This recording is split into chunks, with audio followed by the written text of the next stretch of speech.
Hello everyone. In this video we're going to be talking about the different parts of a body paragraph. Now this lesson is relevant for any unit in NROC. Yes, I'm pairing it with week 4, unit 4, but it is relevant for every single essay, whether that essay is 1 paragraph long or like 8 paragraphs long. This lesson is extremely important and I think would be very helpful if perhaps you're struggling a little bit with organization. So there are a few different parts of a body paragraph. We have the introductory sentence, the topic sentence, supporting sentences, and the concluding sentence.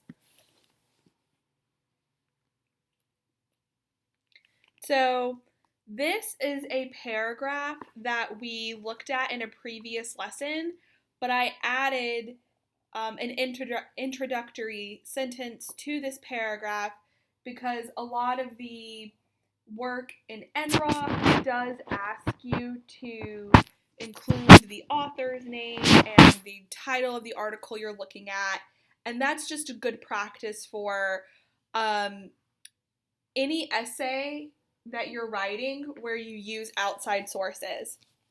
You have to, as we've talked about in the rhetorical situations video, you have to write as if your audience or your reader has never read the piece that you're writing about. So if you're writing about the Penny debate or Jocelyn Fong's essay, you need to make sure you're letting your audience know like the name of this person, the title of the article that you're going to be referencing throughout. So I'm going to read this paragraph to you, and then we will break down the different parts of this particular paragraph. In Susan Jones's article, The Global Warming Debate, Jones examines how human activity has the potential to reverse global warming, which allows readers to think about how they can help the environment. There are several changes that average Americans can make to lower their carbon footprints. The first change they can make is to reduce, reuse, and recycle as often as possible. A large amount of pollution is expelled in the production of new products, whereas it requires no additional fossil fuels to reuse an item. Recycling, while still using fossil fuels to reprocess the product, consumes much less energy than creating a new item from scratch. Using public transportation is another way that Americans can reduce their carbon footprint. Cars are the single biggest contributor to greenhouse gases. Walking to work and school is even more beneficial. Lastly, more Americans can adopt alternative energy sources.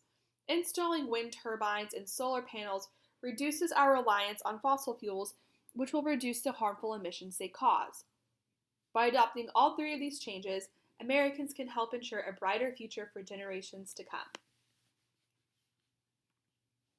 Okay, so first let's pull out the introductory sentence in this paragraph.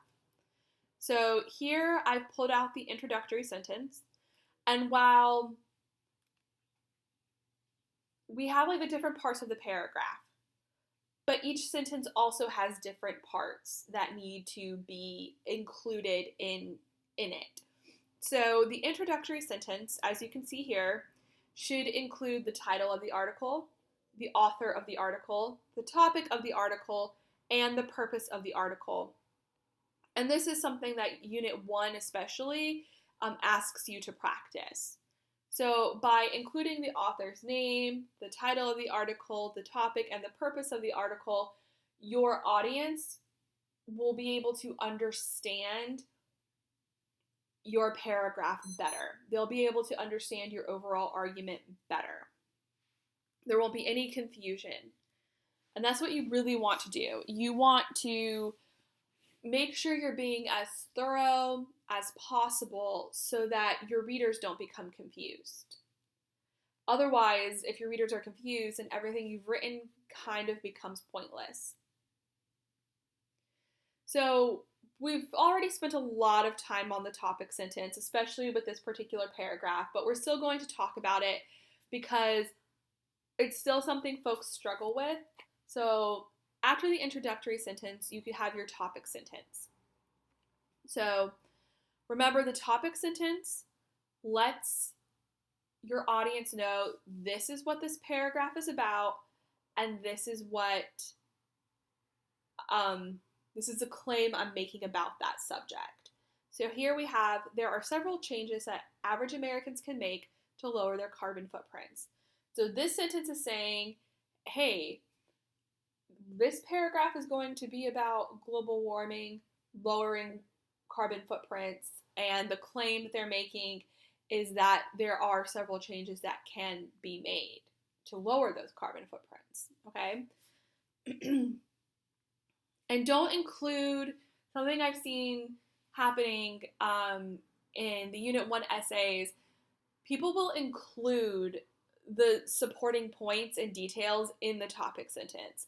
Now, you don't need to do that. Your topic sentence just says, this is what this paragraph is about, this is what I'm claiming about that subject, and then from there you will support that argument through your supporting details. So for them we have supporting sentences. So there are the supporting sentences, that's going to be the largest chunk of your paragraph. Like that's the heart of your paragraph, okay? So we're going to have like a couple of groups that we'll be looking at for the supporting sentences, okay? So here's our first grouping of supporting sentences. The first change they can make is to reduce, reuse, and recycle as often as possible. So this bit here in the green. So your supporting sentences should contain some evidence. So anything that you can use to prove your argument, an analysis of that evidence, which is where you explain how this evidence supports your argument. And then most importantly, and this is what really helps with organization, is linking words and phrases to topic sentences. So here we have, the first change they can make is to reduce, reuse, and recycle as often as possible. So this sentence contains evidence, and it also contains linking words and phrases to the topic sentence. So the first change. Okay, so now we know point 1. Here we go. Here's our first piece of evidence. And then you present that evidence. And then you explain how it's evidence. Okay? You explain how that evidence helps support the overall argument of this particular body paragraph. So then here's our second grouping of supporting sentences. So using public transportation is another way that Americans can reduce their carbon footprints. So here we have our evidence, and then within this we have linking words and phrases to the topic sentence. So there's like 2 types of linking words and phrases being used here. So the use of another way lets us know we've moved from our first piece of evidence to our second piece of evidence. And then here, reducing their carbon footprints, if we go back to our topic sentence, we can see here the topic sentence says lower carbon footprints. And then this piece of evidence says reduce carbon footprints. So this, because especially as you move further and further away from your topic sentence, your reader may forget like what the point is, like what the claim is, what argument is being made. So you need to make sure you're using words and phrases that not only show like the movement from the first piece of evidence to the second piece of evidence, but also how the evidence is connected to the topic sentence. And then we have the analysis of that evidence.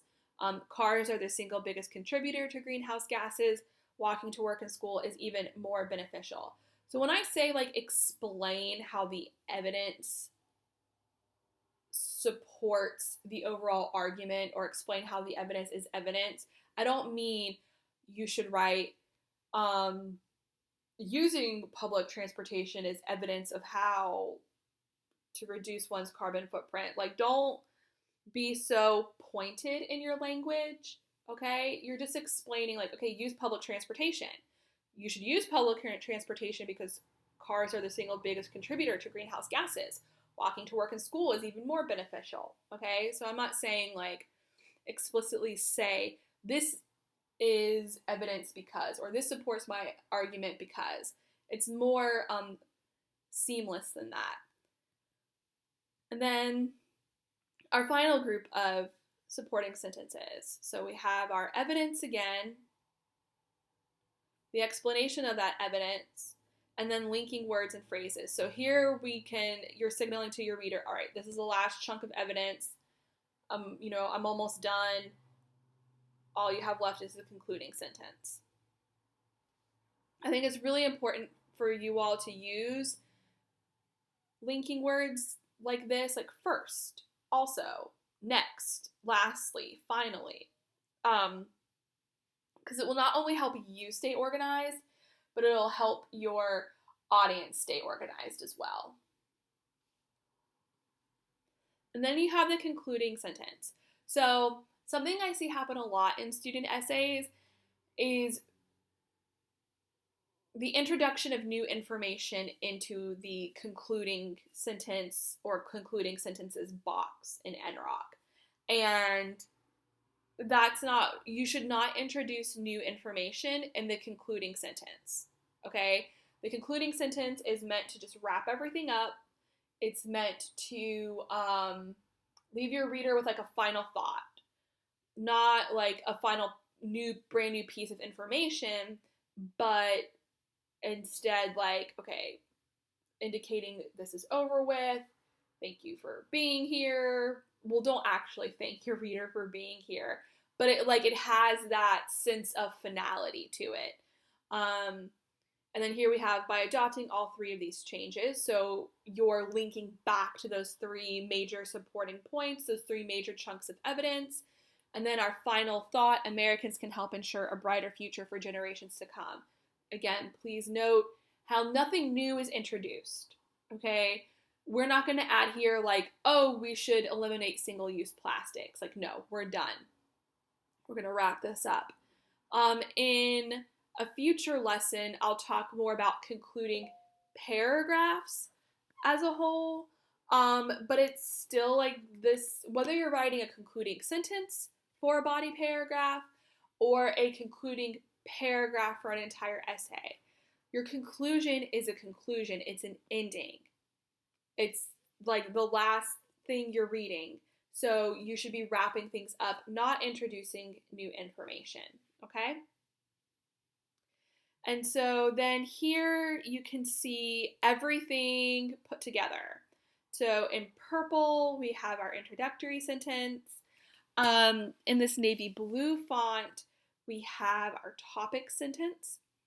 And then highlighted in yellow, I have like those linking words and phrases. And I highlighted the entire topic sentence in yellow so that you can see how these linking words and phrases are being repeated and used throughout the paragraph.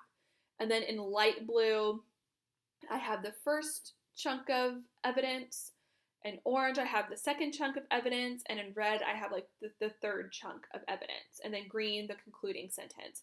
So like this is what again, whether your essays are a paragraph long, 2 paragraphs long, 8 paragraphs long, this is what your paragraphs, I feel like I said that weird. Whether your essay is 1 paragraph long or 2 paragraphs long or 8 paragraphs long, each paragraph should be organized in this manner. I should say each body paragraph should be organized in this manner.